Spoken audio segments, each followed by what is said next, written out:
কারণের ব্যবসা লাভজনক হয়নি, আর সে হিদায়াত প্রাপ্ত ছিল না। আল্লাহ পাক অনেক আগেই বলেছেন, উলাইকাল্লাযীনা ইশতারাউদ-দালালাতা বিল-হুদা ফামা রাবিহাত তিজারাতুহুম ওয়া মা কানু মুহতাদিন।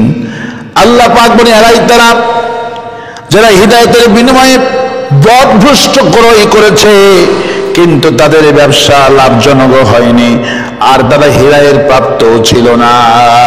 এরা হিদায়াত প্রাপ্ত যদি হতো, মিজানুর রহমান আজহারীকে নিয়ে তো মাথা ব্যথা হতো না।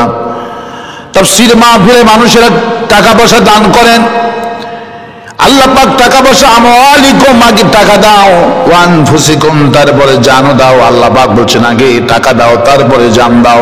ফি সাবিলিল্লাহ, দ্বীনের রাস্তায় আল্লাহ টাকা দিতে বলেছেন, জানও দিতে বলেছেন।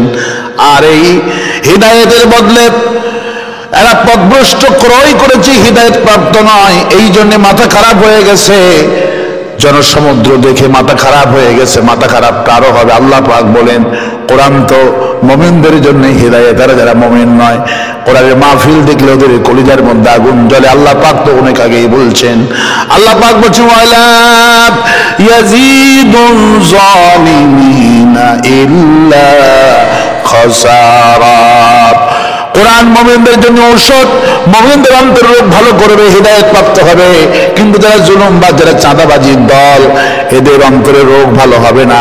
ওয়ালা ইয়াজিদুজ জালিমিনা ইল্লা খাসারা, এদের কলিজার মধ্যে আগুন জ্বলবে। এরা দুনিয়াও ক্ষতিগ্রস্ত, আখিরাতেও ক্ষতিগ্রস্ত।